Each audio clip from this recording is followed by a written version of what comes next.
Good evening and welcome to TC Network. I am Tingnay Tim Hokip bringing you today's news. Today's top headlines include 31st Kuki Black Day observed at different Kuki-dominated hill districts, mainly focusing on prayer for well-being of the Kukis. Kim condemns false allegations against Lieutenant General P.C. Nair, calls for probe into misinformation.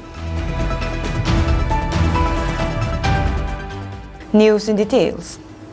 Black color, mourning and silence dawned the entire Kuki-dominated hill regions as the Kukis observed the Sa-Nit-Ni Kuki Black Day, bemoaning and commemorating the thousands of their innocent fellows killed in the Elix Kuki genocide perpetrated by T.H. Muiva-led NSCN-IM in the 1990s. The Sa-Nit-Ni was also observed across the globe and India by the Kukis, spreading mainly in the northeastern states of Assam, Nagaland and Manipur, seeking justice for the more than thousands of victims killed, lakhs of displaced Kuki people, and hundreds of displaced Kuki villages in the Elix ethnic pogrom of the Naga militants of National Socialist Council of Nagaland, Isak Muiva. Apart from mourning and commemorating the victims, the Kukis also demonstrated their discontentment of not delivering justice as bona fide citizens of India on the part of the Manipur government and the government of India, despite more than 60 memoranda to the government seeking justice during the 28 years observation. As directed by Kuki Inpi, the Kukis hoisted a black flag in their respective houses while donning a black cloth or traditional attire and avoiding traveling, working in farms or fields. Rather, they engaged themselves in a mass prayer the whole day. As Kuki Black Day is being observed, shops belonging to the Kuki community were seen closed for the day, and vehicles belonging to the Kukis were off the road while black flags were seen hoisted along the roadside. Sa-Nit-Ni was observed in all churches of Kuki-dominated regions, while some churches organized whole-night mass prayer. At Gelner village in the Tuilang area, Sa-Nit-Ni was wisely observed by the villagers along with the survivors of the Elix NSCN-IM pogrom. The villagers and the survivors have sordid tales of horror and gory incidents to tell about the massacre of 17 villagers of Gelner village along before 1993, pushing the day's heads count to 115, including 88 villagers of Jopi and Janglin Pai, and victims of Sangting and Nungtut village out of thousands during the Elix Kuki genocide perpetrated by the NSCN-IM. The 31st Kuki Black Day was observed today at B. Vengnom KBC Center Church. This year, Black Day was observed as a day of prayer for the Kuki nation. Today's Black Day observance program was organized by the Kuki Nampi Tauna KNT as entrusted by the Kuki Inpi Manipur. The theme of the program is taken from 2 Chronicles 7:14, which says, "If my people, who are called by my name, will humble themselves and pray, and seek my face, and turn from their wicked ways, then I will hear from heaven, and I will forgive their sin and will heal their land." The main speaker for the program is Reverend Helkulam Hovum. Herald for Christ led the worship song accompanied by Center Church Choir B. Vengnom. Reverend L.B. Angam, advisor of KNT, led the condolence service. The attendees to honor the martyrs of the Naga War posed a minute of silence. Today's prayer event was led by the following: Elder Zangam Dongel, Reverend Tin Khuzang Hokip, and Evangelist Helun Hokip, respectively. The vote of thanks was delivered by Evan Zangmang, Vice Chairman KNT, and benediction by Reverend Lunjalin Hongsai, Literature Secretary KBC. During the program, beautiful hymnal songs were presented by Herald for Christ and Molhoy Church Choir and B. Vengnom KBC Center Church Choir. Elder Zangam Dongel, Joint Secretary KNT, further extends his thanks to all the attendees of today's program.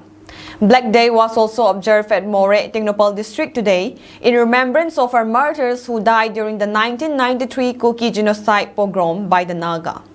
In the Technopal District, specifically in More, a solemn gathering was held today at the HTC Conference Hall, organized by the HTC and More Pastor Fellowship. On this somber occasion, leaders from various civil society organizations in More and surrounding areas were present, along with local residents.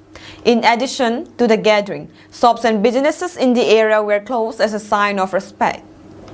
In summary, the HTC and More Pastor Fellowship, in collaboration with the community, observed a day of mourning and remembrance in More, with programs and activities held at various locations, including homes and public spaces, to honor the occasion.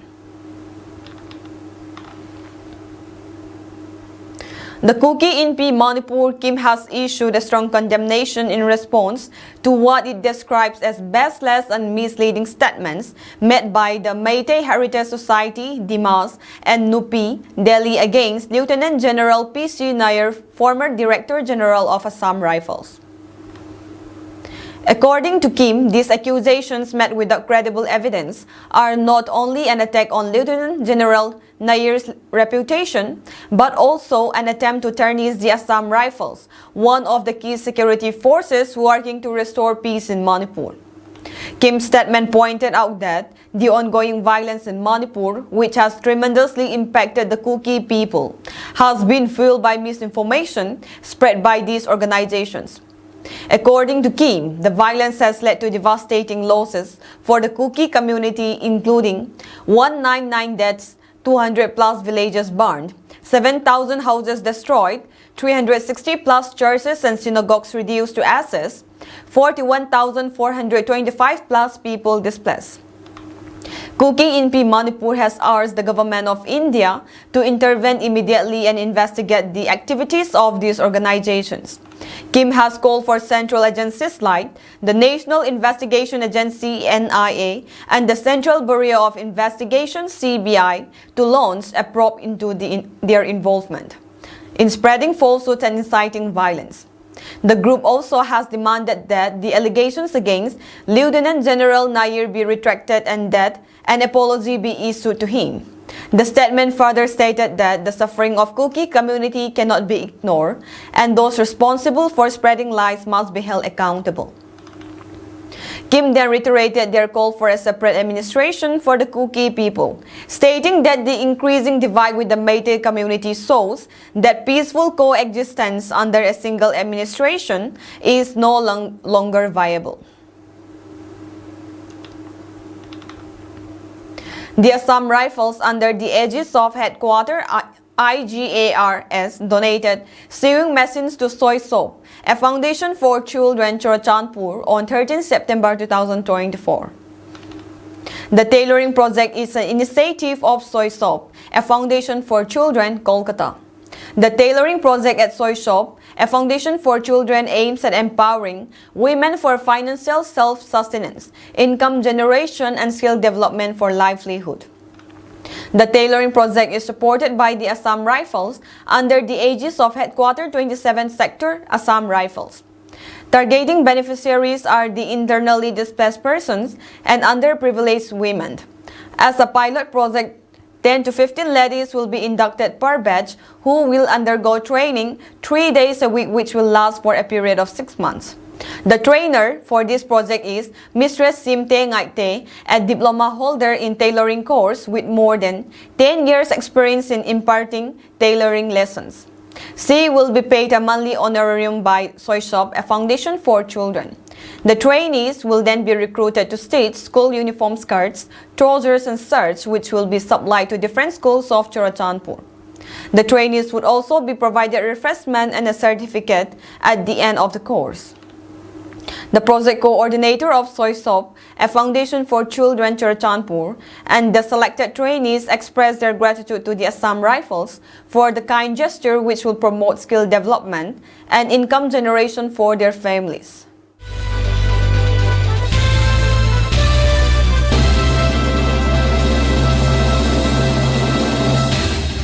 Efforts to resolve the deadlock between agitating junior doctors and the West Bengal government stalled on Thursday after the doctors refused to engage in talks with Chief Minister Mamata Banerjee unless their demands for a live stream meeting was met.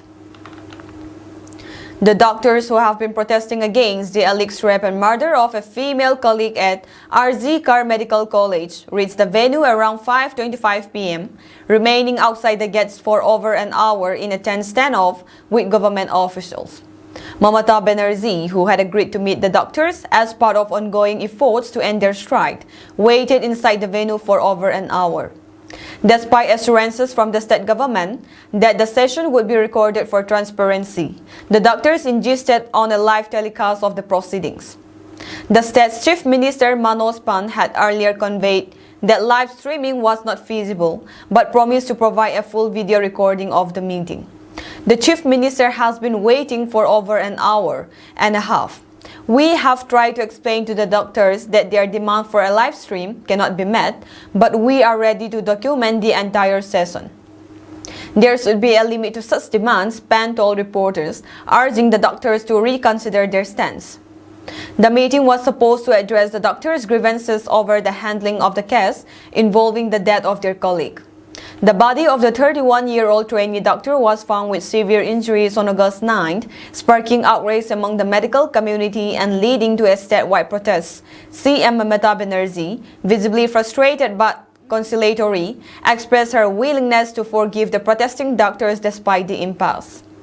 I tried twice to hold talks with the junior doctors to end the RZ Kar's settlement.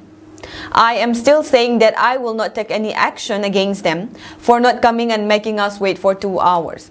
I will forgive them because, being elders, it is a responsibility to forgive our younger ones, Banerjee said. Banerjee also offered an apology to the people of the Bengal for the continued crisis.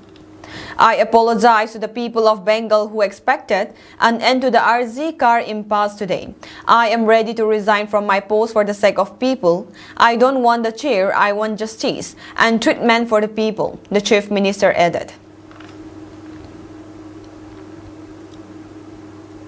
The Supreme Court today granted bail to Delhi Chief Minister Arvind Kejriwal in connection with the CBI FIR in the Delhi liquor policy case. The court pronounced the verdict in the petitions filed by Delhi Chief Minister Arvind Kejriwal challenging his arrest and seeking bail in the case registered by the Central Bureau of Investigation (CBI) over the alleged Delhi liquor policy scam. A bench of Justices Surya Kant and Ujjal Bhuyan had heard the matter and researched verdict on September 5. Both the judges delivered separate judgments. Justice Khan held that the arrest of Kejriwal was legal and did not suffer from any procedural irregularity.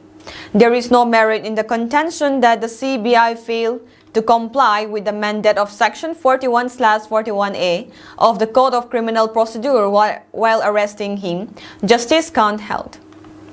At the same time, both the judges were unanimous in the decision to grant bail to Kejriwal, considering the fact that the charge sheet has been filed in the case and that the trial is unlikely to be completed in the near future. Kejriwal's continued incarceration would infringe upon the right to personal liberty under Article 21. The same conditions imposed by the coordinate bench while granting interim bail in the ED case will apply in this case too. This would mean that the Kejriwal cannot visit the office of the Chief Minister and Delhi Secretariat and could not sign official files unless it is required and necessary for obtaining clearance or approval of the Lieutenant Governor of Delhi. While Justice Khan upheld the arrest, Justice Bhuyan had a differing view regarding the need and necessity to arrest Kejriwal. Justice Bhuyan said that the CBI arrest raises more questions that it seeks to answer. Justice Bhuyan noted that the CBI did not arrest Kejriwal for 22 months and arrested Kejriwal on the cusp of his release in the ED case. When Kejriwal has got bail in the money laundering case despite the stringent conditions under the Prevention of Money Laundering Act (PMLA), his further detention in the predicate offense CBI case under the Prevention of Corruption Act has become untenable. It is a travesty of justice to keep the appellant in custody on these grounds, especially as he has been granted bail in a more stringent PMLA case, Justice Bhuyan observed. Kejriwal present petition challenged the Delhi High Court order on August 5, whereby his plea against CBI arrest was dismissed by a single judge's bench with liberty to approach the trial court for bail. A blast at a chemical factory in Maharashtra, Raigad district in India left 2 people dead and 4 injured on Thursday. 5 fire tenders rushed to Sadhana Nitro Chemical Limited, located in the Dataf MIDC area of Roha town, approximately 110 km from Mumbai in West India, on Thursday around 11:15 a.m. local time. The blast occurred in the storage tank of the chemical plant, Raigad Superintendent of Police Somna Garge said. 2 staffers who were working at the storage tank died in the incident. 4 others who were working close by suffered burn injuries, he added. Upon receiving the information about the blast, the personnel of the fire brigade and local police rushed to the spot and launched a search and rescue operation. The injured workers were rushed to a state-run hospital in Roha. They were currently being treated at the time, Garge said. Sadhana Nitrochemical manufactures chemical intermediates, heavy organic chemicals and performance chemicals, including downstream derivatives of nitrobenzene and other intermediates for various applications in aerospace, pharma and agriculture, optical brightening agents, plastic additives, special fibers, epoxy resin hardeners, dyes and performance chemicals. At least 10 people died in the state in rain-related incidents during the past 24 hours. 6 people died due to excessive rain, including 5 in Mainpuri and 1 in Etah. 2 people died due to lightning in Jalond and 2 others drowned in Banda, according to details shared by the Office of the Relief Commissioner. The depression over southwest Uttar Pradesh and adjoining areas, about 50 km east-southeast of Agra, 110 km south-southeast of Aligarh, and 180 km south-southwest of Bareilly, is likely to weaken gradually from Friday. The system is under continuous surveillance of Doppler weather radars in Delhi and Lucknow, as per an IMD official. Red alert has been issued for 4 districts including Bisnor, Moradabad, Rampur and Bareilly, and orange alerts in 15 districts of UP including Sitapur, Hardoi, Etah and Mainpuri, read the weather bulletin. The state capital experienced intermittent rainfall throughout Thursday, and it rained quite heavily in Gomti Nagar towards evening. The forecast for Lucknow is partly cloudy skied, becoming generally cloudy with 1 or 2 spells of rain or thunder showers. Maximum and minimum temperatures will be around 31 degrees Celsius and 25 degrees Celsius respectively. Due to overcast conditions and rain, maximum temperature in Lucknow on Thursday dropped to 29 degrees Celsius, which was 4.6 degrees below normal, and minimum temperatures was 25.4 degrees Celsius. From 8:30 p.m. on Wednesday to 8:30 p.m. on Thursday, 56.5 mm rain was recorded. Lucknow experienced brisk rain overnight and then again later in the evening, which led to waterlogging. Parts of Lucknow plunged into darkness, residents said. The state forecast is rain or thunder showers, very likely at many places over West UP and a few places over East UP. Strong surface winds 20 to 30 km per hour, very likely over the state. The Met Department has issued warning of heavy to very heavy rain at isolated places over West UP and heavy rain at isolated places over East UP. Thunderstorm accompanied with lightning is very likely at isolated places over the state. The Met Department has also issued warning for flash flood in West Uttar Pradesh, including Aligarh, Badon, Bagpat, Bareilly, Bisnor, Bulandshahr, Gautam Buddha Nagar, Ghaziabad, Hapur, Jyoti Baphule Nagar, Kasiram Nagar, Mahamayan Nagar, Meerut, Moradabad, Pilhibhit, Rampur and Sambhal districts. Earlier, the state capital experienced a record of 160.1 mm of rain in 24 hours on September 16, 2022, the highest in September in the past 16 years. On September 20, 2008, Lucknow had 160.6 millimeter of rainfall. The all-time highest rainfall of 177.1 millimeter in a 24-hour period in the month was recorded on September 14, 1985. The leader of opposition in the Lok Sabha, Rahul Gandhi, on Thursday said the attack on a young army officer and his friend at the alleged sexual assault of their female friend in Indore district is disgraceful for society. In a post on X, Gandhi said, the violence against two soldiers and the rape of their female companion in Madhya Pradesh is enough to bring shame to the entire society. He also said that the audacity of these criminals is a result of the complete failure of the administration and added that law and order is almost non-existent in BJP ruled states. In BJP ruled states, law and order is almost non-existent, and the BJP government's negative attitude towards the increasing crimes against women is extremely concerning. The audacity of these criminals is a result of the complete failure of the administration, and this growing unsafe environment in the country imposes restrictions on the freedom and aspirations of Indian daughters, the Congress leader added in the post. Earlier, police officials said that they have arrested two people in connection with the assault on a young army officer and his friend. A young army officer of the military headquarters of Warfare Infantry School, along with his friend, was assaulted by 7 to 8 unknown assailants, and one of their two women friends was allegedly sexually assaulted, according to the FIR. Indore Rural SP Hitika Vassal told ANI that 10 police teams conducted investigations and identified 6 accused.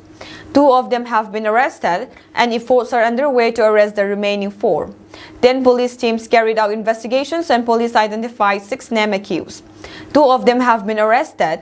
Efforts are underway to nab the remaining 4. They will be caught at the earliest, she said. SP Hitika Vassal said that the incident occurred at the army firing range in Indore on Wednesday. SP Vassal also said that the complaint said that their female friend was taken to a corner and they heard her screams, which made them suspect that something untoward had happened to her. Police received information yesterday that 4 people visited army firing range late at night. An incident of 2 people being trashed occurred there. The 2 others were told to bring rupees 10 lakhs.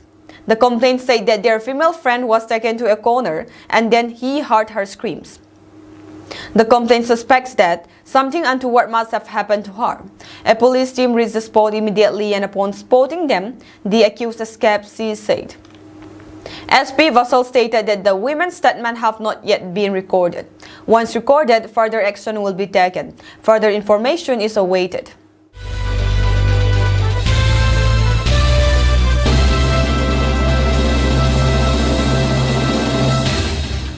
North Korea has released the first ever photos of a uranium enrichment facility, showing leader Kim Jong-un touring it as he called for more centrifuges to boost his country's nuclear weapons arsenal. Pyongyang, which is facing a slew of United Nations sanctions for pursuing its banned weapons programs, has previously never publicly disclosed details of its uranium enrichment facility since its first nuclear test in 2006. Kim toured the Nuclear Weapons Institute and the production base of weapon-grade nuclear materials, the state-run Korean Central News Agency, KCNA, reported on Friday. The photos showed Kim walking between long rows of metal centrifuges, but it did not say when he visited the location. Such facilities produce highly enriched uranium, which is needed to manufacture nuclear warheads by spinning the material in centrifuges at high speeds. It was unclear where the facility is located, but North Korea is believed to operate multiple uranium enrichment facilities, including one at its Yongbyon nuclear site. During the visit, KCNA reported that the North Korean leader stressed the need for further augment the number of centrifuges in order to exponentially increase the nuclear weapons for self-defense.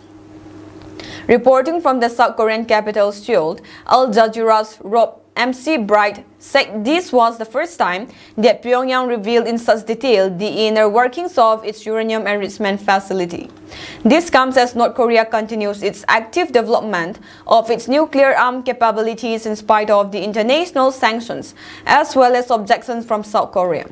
The images show how advanced their enrichment capability has become, which give greater credibility to both their ability and commitment to increasing their nuclear weapons arsenals. Jenny Tang, a North Korea expert and fellow at the United States-based Stimson Center think tank, told the Reuters news agency. South Korea slammed the North over the uranium enrichment facility as a clear violation of a number of UN Security Council resolutions. At a recent defense forum, a senior Chinese military official issued a stern warning regarding any foreign interference in China's sovereign territory, including the contentious South China Sea. Lieutenant General He Lei of the Chinese People's Liberation Army (PLA) stated unequivocally that China would crush any foreign incursions and asserted the country's commitment to protecting its territorial and maritime rights. Lieutenant General He Lei, speaking on the sidelines of Xiangshan Forum, emphasized China's determination to safeguard its sovereignty and territorial integrity. "We hope that the South China Sea will remain a sea of peace," He Lei said. However, he also warned that if the United States were to involve itself directly or indirectly in the region by either supporting other countries or positioning itself on the front line, China would respond with resolute force. He Lei's comment reflect growing tensions between Washington and Beijing over maritime disputes. The South China Sea has been a flashpoint in recent years, with China asserting expansive territorial claims that overlap with those of several other nations. Despite an international court ruling denying the legitimacy of China's claims, Beijing continues to enforce its claims aggressively, leading to frequent confrontations with vessels from countries like the Philippines. In recent months, the South China Sea has seen a series of high-profile incidents involving Chinese and Philippine vessels. Chinese ships have been involved in direct confrontations with Philippine vessels, leading to heightened diplomatic and military tensions. China claims nearly the entire South China Sea, a position that has been widely challenged by other claimant nations and dismissed by an international tribunal. Lieutenant General He Lei addressed these ongoing tensions, suggesting that the resolution of such conflicts is largely dependent on the actions of the United States. He reiterated China's stance that it would not tolerate any form of hostile encroachment on its maritime rights. "We in the Chinese People's Liberation Army will resolutely crush any foreign hostile encroachment on China's territorial, sovereign, and maritime rights and interests with firm determination, staunch will, strong capability, and effective means," He Lei asserted. The UN Agency for Palestinian Refugees, UNRWA, says 6 of its employees have been killed in an Israeli airstrike on a school it runs in central Gaza. Gaza Hamas-run civil defense agency said a total of 18 people were killed on Wednesday's strike on Al-Jawni school in Nusayrat refugee camp, which is being used as a shelter by thousands of displaced Palestinians. Israel's military said it carried out a precise strike on terrorists planning attacks from the school. On Thursday, the military alleged that 9 of those killed were members of Hamas' armed wing and that 3 of them were UNRWA staff. UNRWA said the Israeli military had not requested a list of the staff who were killed and that the names published by the military had not been previously flagged to the agency by Israeli authorities. Earlier, UN Secretary General Antonio Guterres condemned the strike, saying what's happening in Gaza is totally unacceptable. "These dramatic violations of international humanitarian law need to stop now," he wrote on X, formerly Twitter. Israel's ambassador to the UN, Danny Danon, hit out at Guterres' criticism. "It is unconscionable that the UN continues to condemn Israel in its just war against territories while Hamas continues to use women and children as human shields," he said. Hamas, which is proscribed as a terrorist group by Israel, the UK and other countries, has denied using schools and other civilian sites for military purposes. Israeli forces launched a campaign to destroy Hamas in response to the group's unprecedented attack on southern Israel on October 7, in which about 1,200 people were killed and 251 others were taken back to Gaza as hostages. More than 41,110 people have been killed in Gaza since then, according to the territory's Hamas-run health ministry. UNRWS said Wednesday's strike on Al-Jawni school had resulted in the highest death toll among our staff in a single incident since the start of the war. It was also the fifth time the school has been hit over the same period, it added. Video of the aftermath showed hundreds of people inspecting the heavily damaged ground floor of one wing of the school, as well as the remains of an adjoining structure that appeared to have been destroyed. Other footage shows ambulances bringing wounded men, women and children said to have been hurt in the strike to Al-Aqsa Hospital in the town of Deir al-Bala. My friend and her children were injured and the director and deputy director were murdered. They were inside the office when the shelling started, one woman told BBC Arabic's Gaza Today program. It's hard to describe the horrible scene where their bodies were torn into pieces, she added. Civil defense spokesman Mahmoud Bassal said on Wednesday night that 18 people were killed, including UNRWS staff members, children and women, and that 18 others were injured. A telegram post from the agency identified one of those killed as the daughter of one of its rescue workers, Momin Salmi. It said he had not seen Saida for 10 months because he had stayed in northern Gaza, while his wife and their 8 children had fled southwards. The death toll in Vietnam from Typhoon Yagi and the landslides and flash floods it triggered roses to 226 on Thursday, the government's disaster agency said as flood pressure eased in the capital Hanoi. The Southeast Asian country is reeling from the impact of Typhoon Yagi, the strongest storm to hit Asia this year, which made landfall in Vietnam's northeastern coast on Saturday. More than 100 people remain missing, while some 800 people have been injured, the agency said in a report. Several districts in capital Hanoi remained flooded on Thursday, but the weather agency late in the day said flood pressure had eased while flash floods and landslides continue to affect areas across northern Vietnam. The city earlier evacuated thousands of people living near the swollen Red Rivers as its waters rose to a 20-year height. There's a lot of heartbreak in the city and there was a lot of concern going into the evening, said charity Blue Dragon Children's Foundation co-CEO Sky Mokanachi. Many people who barely had anything have lost everything. The government's weather forecast agency said late on Thursday that the river had peaked in Hanoi and begun to subside. North of Hanoi, landslides and severe floods are still affecting several areas, state media reported. I never thought my house would be underwater this deep, said Hong Van Thi outside his home in Thai Nguyen. My clothes and furniture were all under the water. Many things were floating around too, but luckily I closed the door so nothing was washed away. Thai Nguyen province is home to Samsung Electronics' largest smartphone manufacturing plant in Vietnam. Floodwaters have also reached in some parts of the province, where cleanup efforts are now taking place while residents are having their submerged TVs and motorbikes repaired. I only have this one motorbike to go to work, but it was flooded so I had to bring it here to have it fixed, said 36-year-old Thai Nguyen resident at a motorbike repair shop. I can only go to work once it's fixed. Repairman Nguyen Van Truong said his shop had fixed 60 motorbikes over the past 2 days, with 20 more waiting. We are a bit overwhelmed, very overwhelmed actually, Truong said.